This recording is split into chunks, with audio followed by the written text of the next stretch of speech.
ناظرین آداب، میں مدثر احمد انقلاب نیوز کی خصوصی پیشکش کے ساتھ آپ کے سامنے پیش ہوا ہوں۔ ناظرین، آج میرا جو ٹاپک ہے وہ میڈیا کے تعلق سے ہے۔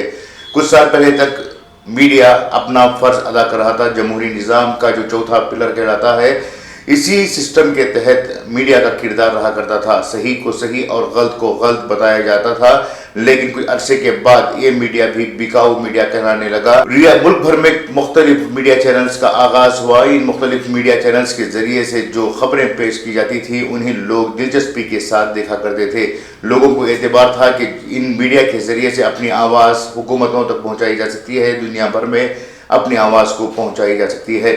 یہ میڈیا کچھ سال پہلے تک بہترین طریقے سے اپنی ذمہ داریوں کو انجام دے رہا تھا۔ پھر کچھ ایسا وقت آیا کہ ان میڈیا کو لالچ ایسی لگی کہ وہ گودی میڈیا میں تبدیل ہونے لگے۔ آہستہ آہستہ اس گودی میڈیا پر سے لوگوں کا اعتبار اٹھنے لگا اور لوگ اس کا متبادل یعنی آلٹرنیٹ میڈیا کا انتظار کرنے لگے۔ ٹیکنالوجی جیسے ہی فاسٹ ہونے لگی، اسی رفتار کے ساتھ سوشل میڈیا نے دنیا بھر میں جگہ بنائی۔ سوشل میڈیا کے مختلف ذرائعوں نے لوگوں کو جو پیغام پہنچانے کا جو ذریعہ تھا وہ مہیا کر دیا۔ کئی لوگ پرنٹ میڈیا اور الیکٹرانک میڈیا سے ہٹ کر ڈیجیٹل میڈیا کی طرف راغب ہونے لگے۔ ڈیجیٹل میڈیا نے بھی شروعات میں بہت اچھا کام کیا۔ صحیح خبروں کو پیش کرنے کے لیے وہ مسلسل کوشش کرتے رہے، کسی کے دباؤ میں نہ آتے ہوئے اپنے طور پر جو خبریں ہیں ان خبروں کو پیش کرنا ان کی ذمہ داری بننے لگا۔ لوگ ڈیجیٹل میڈیا پر اعتبار کرنے لگے۔ یوٹیوب ہو یا فیس بک، ایسے کئی چینلز آغاز میں آئے جنہوں نے بہت کم وقت میں اپنی پہچان بنائی، اپنی جگہ بنائی اور لوگوں کو ڈیجیٹل میڈیا کے فائدے بتاتے ہوئے اپنے کام کو تیز رفتاری کے ساتھ بڑھانے لگے۔ اور دنیا بھر میں اس وقت اگر کوئی مضبوط میڈیا ہے تو وہ ہے ڈیجیٹل میڈیا، جس پر لوگ زیادہ متوجہ ہیں۔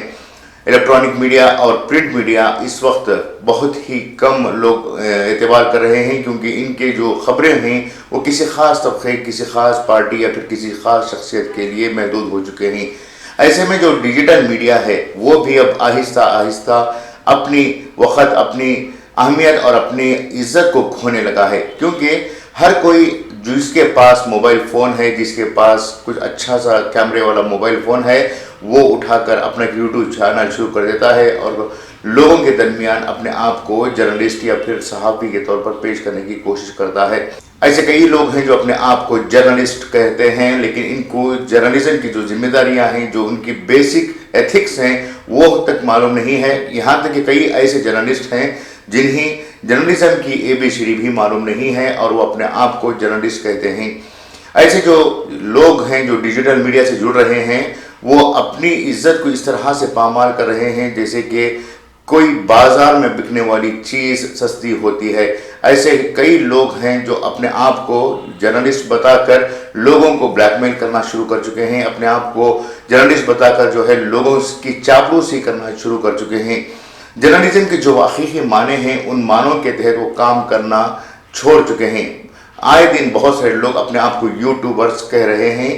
حقیقت میں ان یوٹیوبرز کو دیکھنے کے بعد کچھ لوگ انہیں ان پر کہنے کے لیے مجبور ہو رہے ہیں۔ یوٹیوبرز ہو یا فیس بک پر خبریں پیش کرنے والے لوگ ہوں، انہیں چاہیے کہ اپنی ذمہ داریوں کو سمجھیں۔ صرف کسی کی چاپلوسی کرنا ان کی ذمہ داری نہیں ہے، بلکہ لوگوں کے آواز بن کر انہیں ابھرنے کی ضرورت ہے۔ جس طرح سے الیکٹرانک میڈیا اور پرنٹ میڈیا اپنی وقت گودی میڈیا بن کر کھو چکا ہے، کہیں ایسا نہ ہو کہ آنے والے دنوں میں یوٹیوبرز کو دیکھ کر بھی لوگ کراہت محسوس کرنے لگیں۔ اگر ایسا ہی سلسلہ برقرار رہا تو یقیناً لوگ پوری طرح سے میڈیا سے دور ہونے لگیں گے اور اپنے آپ کو میڈیا سے کنارہ کشی کر لیں گے۔ ہم نے دیکھا ہے کہ کئی ایسے نوجوان جو اپنے آپ کو جرنلزم میں پیش کرنے کی کوشش کرتے ہیں، جو جرنلسٹ کی فہرست میں آنا چاہتے ہیں، وہ اپنی ذمہ داری کو پوری طرح سے سمجھنے سے قاصر ہیں۔ کوئی 500 روپے دیتا ہے، کوئی 1000 روپے دیتا ہے تو ان کی تائید میں خبریں پیش کرنے لگتے ہیں اور یہ کوشش بھی نہیں کرتے کہ کیا حق ہے، کیا غلط ہے، کیا جھوٹ ہے اور کس طرح سے سامنے والا شخص ان کو استعمال کر رہا ہے۔ اس بات کو بھی سوچنے کی ان میں مادہ نہیں پایا جاتا۔ ان حالات میں لوگ ان یوٹیوبرز پر بھروسہ کریں بھی تو کیسے کریں، کیونکہ لوگوں کو جو آلٹرنیٹ میڈیا کی ضرورت تھی وہ یوٹیوبرز کے ذریعے سے ہونے لگی تھی، لیکن یہ لوگ بھی اگر 500-1000 روپے میں بکنے لگیں گے، اپنے آپ کو ایک مافیا کے طور پر پیش کرنے لگیں گے تو کیسے جرنلزم کے حق ادا ہوگا؟ یہ سب سے بڑا سوال ہے۔